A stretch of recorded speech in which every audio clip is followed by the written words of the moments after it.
الحمد لله والشكر لله والثناء لله والصلاة والسلام على رسول الله وعلى آله وأصحابه ومن والاه وبعد. أعوذ بالله من الشيطان الرجيم. بسم الله الرحمن الرحيم. يا أيها الذين آمنوا اتقوا الله وكونوا مع الصادقين. صدق الله مولانا العظیم. به نام آنکه هستی نام از او یافت، فلک جنبش زمین آرام از او یافت. با عرض درودها و سلامها خدمت یکی بیننده ها و شنونده های عزیز و ارجمند و دوستداران و علاقمندان برنامه زیبای اسلام و فطرت. خرسند هستم شما را با خود دارم و سپاسگزار هستم که بیننده برنامه ما هستین و به این برنامه توجه دارین. دوستان عزیز، فصل دوم اسلام و فطرت الگوهای هدایت است. یکی از نیازی فطری ما، یکی از ضرورتهای طبیعی ما از تولد تا وفات داشتن الگوهای بهتر است، هم برای قشر اناث، هم برای قشر ذکور، هم برای خردا، هم برای کلانها. حتی در بازیچه های طفل وقتی ما میخوایم چیزی را خریداری کنیم باید این نیاز فطری اطفال در نظر بگیریم تا بازیچه‌ای باشه که شخصیتش خراب نسازه، چون از او بازیچه طفل شخصیت میسازه، از او بازیچه متأثر میشه. چیز خوبی باشه که هم بتانه تعلیمی باشه، هم آموزشی، هم انکشافی و هم تربیتی، یعنی بتانه بودی معنوی طفل بسازه، هم بودی مادیش بسازه، هم تربیتش بکنه، هم تعلیمش بکنه. به این خاطر از بازیچه هایی که مثلا طفل را وادار بر رفیق سازی و معشوق سازی بکنه و یا هم به بود مادی زیاد ببره طفل را، بسیار مادی پرست مثلا زیاد تمایل به پول و امثال از اینا پیدا کنه، بلکه بازیچه های شکل کتاب باشه. مثلا یک طفلکی کتاب به دستش داره، هم ساتری میکنه کتاب میخوانه، خیلی به طفل مفید است. مثلا یک بازیچه‌ای برش بگیریم که همزمان با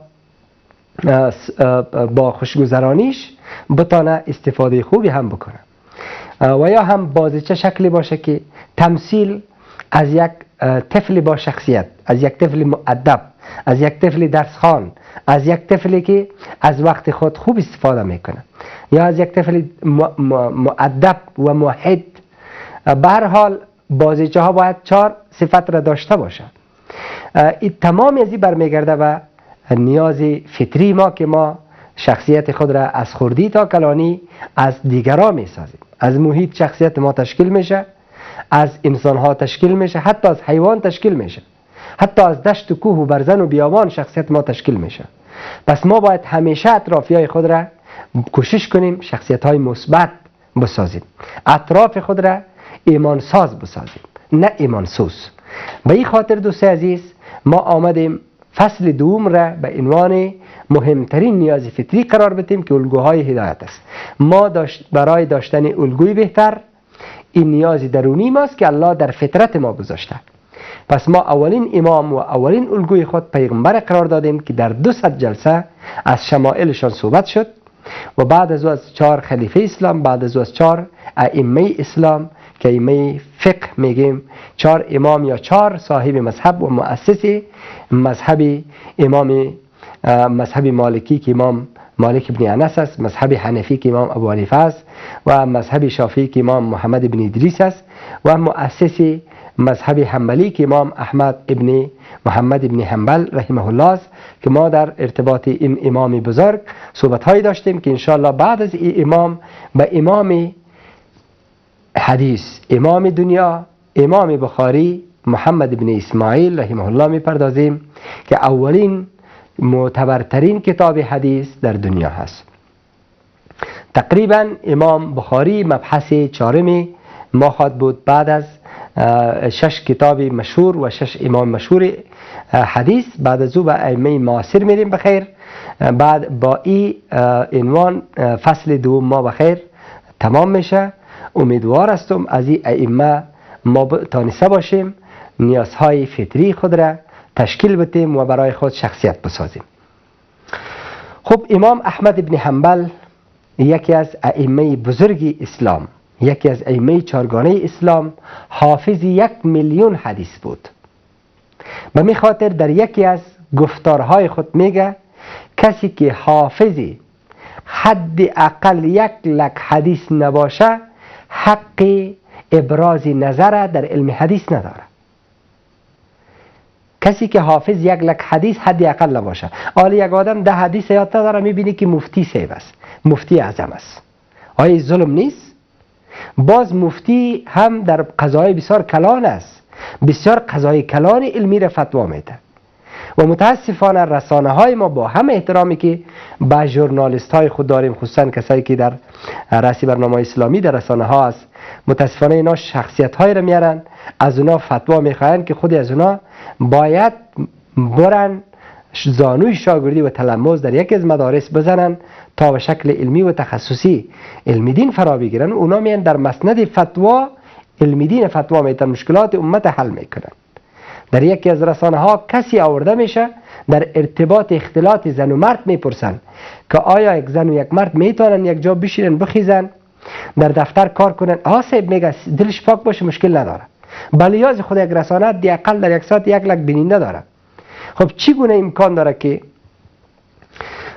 یک کسی که از آدرس دین، از آدرس قرآن بیاید در یک آن واحد 100,000 بیننده هم دی اقلش داشته باشه و این بیاید چنین چیزی را که از هر زاویه وقتی بررسی بکنیم اشتباه است، حرام است، نادرست است و جفاست با دین، خیانت است با دین.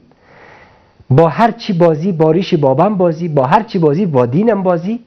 امکان داره که ما بیم دین ملعبه قرار بدیم، دین بازیچه قرار بدیم، شخصیت های را بیاریم که اونا بیاین سه دین را برای مردم غلط تعبیر بکنن، غلط تشریح بکنن. میگه وقتی یک مرد و یک زن در یک جا دلش پاک باشه بشینه بخیزه مشکل نداره. بلیاز خدا و رسول وقتی الله پیغمبر و همسرای پیغمبر امر میکنه یا ایها النبی، ای پیغمبر، قل لازواجک و بناتک و نساء المؤمنین یدنین علیهن من جلابیبهن، به زنان خود، به دخترای خود، به امت اسلامی بگو حجاب کنن، ستر کنن، چشم پوشی کنن، از مردان نامحرم کناره بگیرن. آیا زنان پیغمبر و زنان صحابه دلشان ناپاک بود؟ آیا اونا والعیاذ بالله عصرشان عصر فتنه بود چون امروز؟ آیا این جفا با دین نیست؟ آیا این جفا با این خواهرها و مادرایی که میخوان عفیف زندگی کنن با احساسات از اینا بازی نیست؟ بعد صورت دوستی عزیز بحث ما ادامه داره بعد از فاصله کوتاه. خوش آمدین دوستی عزیز. سخن از امام چهارم، امام احمد ابن محمد ابن حنبل رحمه الله است، یکی از ائمه حدیث و یکی از ائمه فقه. امام شافعی میگه امام احمد ابن حنبل در 6 چیز امام بود، در 8 چیز امام بودن. خب میگن که کسی که 100,000 حدیث با تمام جزئیاتش حفظ نداشته باشه که ابراز نظر درباره حدیث نداره. و از سخن اینجا بود که امروز اشتباهاتی که صورت میگیره، یعنی در هر چیز حد و مرز وجود داره. مثلا یک طبیب اگر برش بگی بیا بیادرم پکی خانه مر جور کو شاید دشنام بتید، انقدر عصبانی شو و شاید دشنام بته. بلیاز خدا بیادر من طبیب هستم، من متخصص شکم درد هستم، من متخصص کله درد هستم، دلت درد کرد پیش ما بیا. تو حق نداری که پکیت خراب شد مرا ببری، انجینر رو ببر. پس چطور امکان داره که یک کس در علم فقه، در علم حدیث، در علم قرآن، در علم مثلا فنون تخصص نداره، ما بیم او را در مسند فتوا بشانیم، از او درباره مسائل اسلامی و مسائل شرعی چی بخوایم؟ فتوا بخوایم. در مجلس هم هر به اصطلاح ما و شما هر کس و ناکس من ابراز نظر میکنن، یک مسئله شرعی شوه مفتی صاحب شتگیست، عاجل صاحب یک جناب عالی دست خود بلند میگه صاحب چطور بشه چنین و چنان میشه. این بزرگترین جفاست. ما حدود را در قرآن زیاد میخوانیم، تلک حدود الله فلا تعتدوها، این حدود و مرز دین الله است، برای شکستندن آن نزدیک نشوین. پس چطور به خود حق میدیم که در حد و مرز شرعی ما بیم ابراز نظر کنیم؟ و بی برادر ما ژورنالیست یا به اصطلاح برادری که میخوان بپرسن از این سوال میکنن که آیا در یک دفتر دختر و پسر کار کنه حکمش چیست؟ میگه دلش پاک باشه مشکل نداره. خب وقتی دلش پاک باشه مشکل نداره، این کلمه انقدر کوبنده هست که تمام عصر اسلام تمام زنان صحابه همسران پیغمبر زیر سوال میبره، عفتشان زیر سوال میبره. خیلی دل اونا ناپاک بود که الله برشان میگه شما حجاب کنین، شما پرده پوشی بکنین. بله دوستی عزیز، تنها بودن یک زن و مرد شرایط داره. اگر در بازار یک زن یک مرد تنها را میره مشکل نداره. مثلا در یک سرای که دروازش باز باشه مشکل نداره. مثلا یک زن و یک مرد در یک دفتر کاری که مثلا لحظات به خاطر حل مشکل میره، اگر تنها است مثلا سوال جواب میکنه، خو اذن عام است که باید دروازه به هر کس باز باشه، حقی بستن دروازه و قفل کردن دروازه را نداره، مشکل نداره. در داخل موتر تاکسی وقتی از یک جا به دیگه جا انتقال میکنه از راههای خصوصی نه از راههای عمومی مشکل نداره.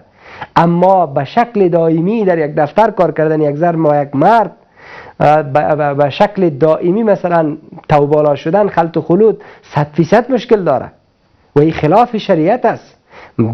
زن دفتر جدا با مرد باید جای جدا باشه، حق ندارن در یک جا بشینن و بخیزن. این خلاف اسلام است، خلاف ارزش‌های اسلامی است. و امروز در افغانستان واقعا انسان باید گیج شود. در مدرسه، در مسجد که میخواین دختر و بچه درس بخوانن جاش جداست، بچه‌کا جدا، دخترکا جدا. در اینجا باید یک جا باشه مشکلی نداره، ولی در اینجا جداست. صاحب اینجا باید جدا درس بخونه. در ابتداییه جدا، در متوسطه جدا، در لیسه جدا. پانتون که رفت یک جا میشه، در دفتر که رفت یک جا میشه، در کدام سن یک جا میشه؟ در سن بلوغ، در سن جوانی، در 20 سالگی باید یک جا در دفتر کار کنه. آیا ای عجیب نیست؟ آیا ای گیج کننده نیست؟ در اون سنی که باید یک جا باشه جداست، در اون سنی که باید جدا باشه یک جاست. به هر صورت دوست عزیز، جواب دیگری که برادر میته میگه مسافه کیلومتر، مثلا مسافه سفر چند کیلومتر است؟ یک 25 باشه میگه میشه. بله یاد خدا 25 باشه میگه میشه. خب صحبت اینجا بود که امام احمد ابن حنبل یکی از ائمه حدیث در 8 چیز امام بود. میگه کسی 100,000 حدیث حفظ نداشته باشه حق ابراز نظر در علم حدیث نداره. پس چطور به خود اجازه بدیم بیم بگیم فلانی حدیث ضعیف است، فلانی حدیث قوی است، فلانی حدیث چطور مصحف است، فلانی حدیث مثلا مرسل است، فلانی مسند است. ما یه حق زمانی برای خود داده میتونیم که ما اجازه داشته باشیم در تخصص علم حدیث. خودشان حافظ 1,000,000 حدیث است. حافظ گفته بودم که ما یک محدث داریم، یک حافظ داریم، یک حاکم داریم. امام احمد ابن حنبل هم محدث است، هم حافظ است، هم حاکم است. میتونه یک حدیث صحت و سقمش معلوم کنه. به هر صورت دوست عزیز، امام احمد ابن محمد ابن حنبل رحمه الله تقریبا در خلال تمام عمر پربارشان عمر خود را صرف 4 چیز ساخت. پس هر کس با این 4 چیز زندگی کنه قطعا بزرگ است، همچنان بزرگ است، همچنان بزرگ است. در میدان محشر رب العالمین جل و علا به بنده های خود میگه اینی قشرو، اینی گروهی که عمر خود را صرف 4 چیز کردن، پروای هیچ کس ندارم، اینا را عذاب نمیکنم. در دنیا هم بزرگ است، در آخرت هم بزرگ است. الله متعال به قشر علما میگه کسایی که 4 کار کردن برایشان میگه ما شما را برای دوزخ پیدا نکردیم، ما شما را برای بهشت پیدا کردیم. شما در سایه رحمتم هستین و پروای کسی را هم ندارم.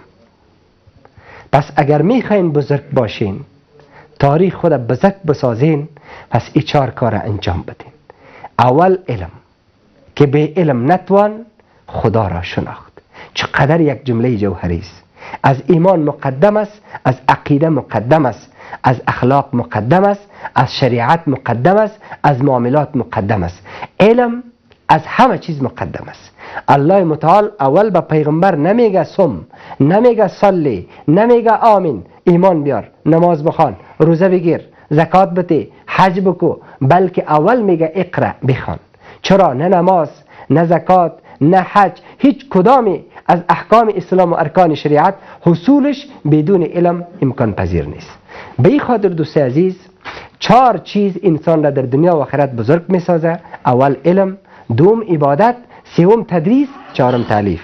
امام احمد ابن حنبل تالیفات زیاد داشت. از جمله تالیفات امام احمد کتاب العلل است و همچنین تفسیر ناسخ و منسوخ قرآن کریم است و همچنین کتابی به نام الزهد داشتند که انسانهای پرهیزگار و متقی و انسانهای با تقوا را تاریخ شده می نویسه و کتابی هم به نام المسائل داره و کتابی هم به نام فضائل صحابه و کتابی هم به نام مسند که مشهورترین کتاب است، کتاب حدیث است که 30,000 حدیث در کتاب خود می نویسه و میگه هر حدیث را که نوشتم قبل از او به او عمل کردم، قبل از او وضو کردم به او عمل کردم، بعد از کتاب خود نوشتم. و همچنین کتابی هم به نام المناسک داره. بر صورت دوست عزیز، امام احمد ابن حنبل به خاطر 4 چیز امام شدن، امام دنیا شدن. یعنی مفت این مقام به دست نیاورد. فقیر بود، فقیر رشد کرد، یتیم بود، یتیم رشد کرد، در 3 سالگی پدر خود از داد. لکن در مجال علم، تقوا، بندگی، تعلیف و تدریس هم علم حاصل کرد، هم متقی بود. امام احمد ابن حنبل دوست عزیز شبها را تا به صبح با الله قیام اللیل میکرد. نماز تهجدش قضا نبود و در هفته 1 بار ختم قرآن کریم داشت. 1 بار از خود بپرس در سال 1 بار قرآن از روی ختم کردی؟ ما 1 بار سنت است باید ختم کنی. باز که بسیار مجبور شیم 5-6 قاری صاحبا را بیاریم میگه در خانه ختم قرآن کنید. او قاری صاحبا هم که در خانه آمد خودت در بیرون چکر میزنی تا که قرآن ختم شود، قرآن گوش هم نمیکنی. چی معنا مسلمانی، چی معنا ختم قرآن؟ همگی در حد یک شعار و یک ادعا و یک ریاکاری. متاسفانه در خانه قرآن ختم میشه، خود ما خود نمیخوانیم، وقت نداریم سیب بریم پشت کارمان. خب حافظ صاحبا که میاد در خانه قرآن بخونه و جایی که بشینیم تا آخر سکوت کنیم صدای قرآن گوش کنیم و بریم چکر میزنیم. امام تقوا بود، امام اخلاص، امام پرهیزگاری، امام صداقت، امام امانت، امام ورع و زهد و تقوا و دانش بود. در پهلوی از که شبها تا و صبح عبادت میکرد، هفته 1 بار ختم قرآن میکرد. امام در نسب عربی بود و در بغداد در ماه ربیع الاول سال 164 هجری قمری به دنیا میاد. که امام در ارتباط تالیفاتش صحبت شد، در ارتباط تقوایش صحبت شد. دیگه کدام موارد شامل زندگی امام میشه با شما انشاءالله بعد از فاصله کوتاه شریک میسازم. دوست عزیز، سخن از امام احمد ابن محمد ابن حنبل، یکی از ائمه 4 اسلام است. دوست عزیز، امام احمد ابن محمد ابن حنبل در سنه 164 هجری قمری به دنیا میاد در بغداد در ماه ربیع الاول و در سنه 241 هجری قمری به عمر 77 سالگی، یعنی 77 سال عمر داشت، از دنیا میره. در منطقه به نام باب حرب در بغداد دفن میشه. شاگرد امام شافعی بود و امام شافعی استادشان دربارهش میگه متقی‌تر از او ندیدم، در بغداد متقی‌تر از او ندیدم. و همچنین یکی از استادای امام احمد ابن حنبل سفیان ثوری است. سفیان ابن عیینه یکی از جمله اصحاب جرح و تعدیل، یکی از محدثین شهیر جهان اسلام و هم استاد امام احمد است. و همچنین شاگردای بسیار مشهوری داره. امام احمد شاگردای زیاد داشت، خب مشهورترین شاگردایش کی هست؟ امام بخاری است. امام بخاری یکی از شاگردای امام احمد ابن حنبل است و همچنین امام ابو داود سجستانی که از مرز هرات هست، این هم یکی از شاگردای امام احمد است. امام مسلم ابن حجاج این هم یکی از شاگردای امام احمد است. ابو زرعه هم یکی از شاگردایشان است. امام احمد ابن حنبل گفتیم که 1,000,000 حدیث حافظش بود و امام ابو داود رحمه الله میگه که در مجلس امام احمد ابن حنبل در طول تاریخ ما میگه سخنی از امور دنیا و اموری که انسان را به طرف مادیات دنیا میکشانه نشنیدم.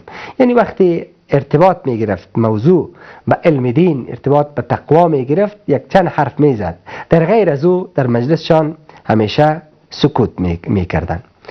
بر صورت دوست عزیز، ای بود امام احمد ابن حنبل بعد از وفاتشان ائمه بزرگ اسلام اونها را در خواب میبینه، مقام و جایگاهشان را که از قبرشان نور بلند میشه و علما وقتی در خواب میبینن میگن در قبرشان از هر جهت قرآن بود.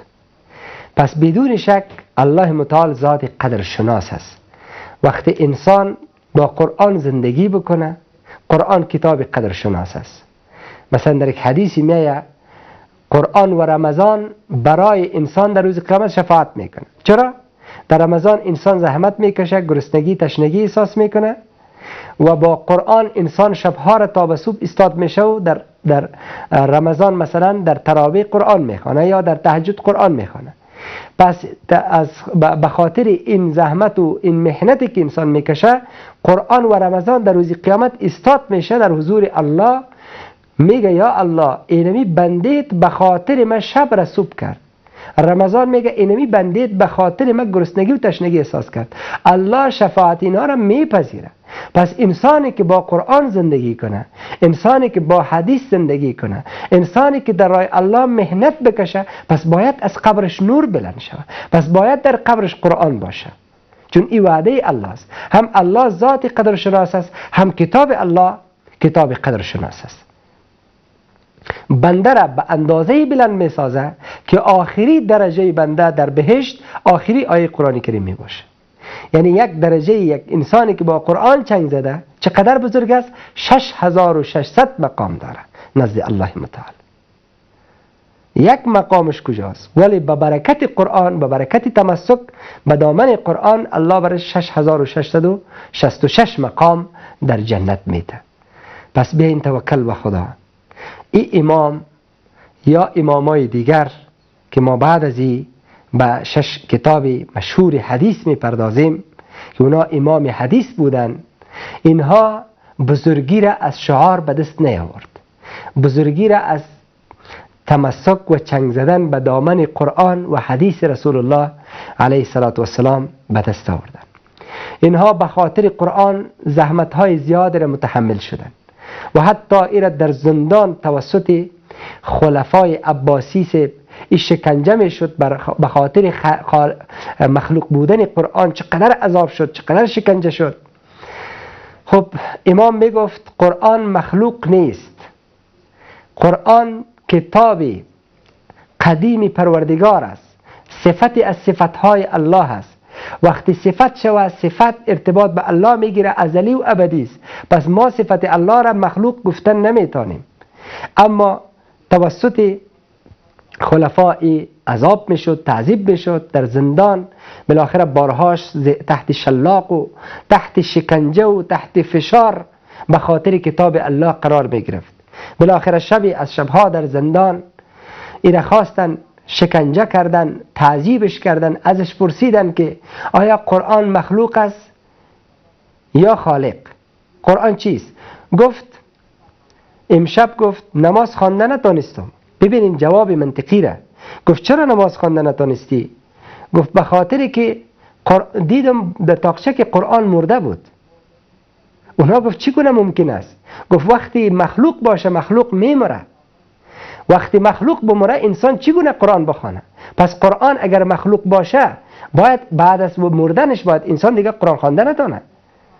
به این خاطر برش قناعت میده که نه، قرآن مخلوق نیست، صفتی از صفات پروردگار است و صفات خداوند ازلی و قدیمی و ابدی هست. پس صفات الله به خود الله ارتباط میگیره. پس ما نمیتونیم صفات الله را مخلوق بگوییم. پس امام احمد به خاطر قرآن مشقت‌های زیادی کشید و در راه تعلیم، در راه تدریس، در راه تالیف زحمت‌های زیادی کشید. یکی از شاگردای مشهورشان، یکی از ممتازترین ستاره‌های آسمان شریعت که امام بخاری محمد ابن اسماعیل است که او یکی از شاگردای امام احمد ابن محمد ابن حنبل رحمه الله است. پس دوستان عزیز، پیام میره که امام احمد و شخصیت امام احمد و زندگی نامه امام احمد به ما شما داشت چند چیز بود.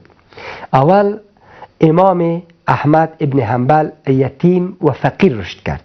پس باید بدانیم که معیار تقوا، معیار پیشرفت، معیار شجاعت و قهرمانی خدمت به دین و جامعه پول و سرمایه نبوده.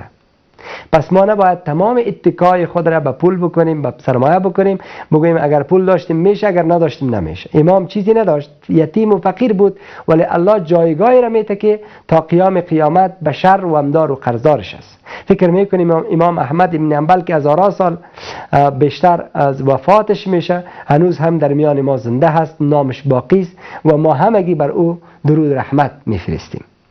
پس معیار تقوا برتری تقواست، نه پول است نه سرمایه.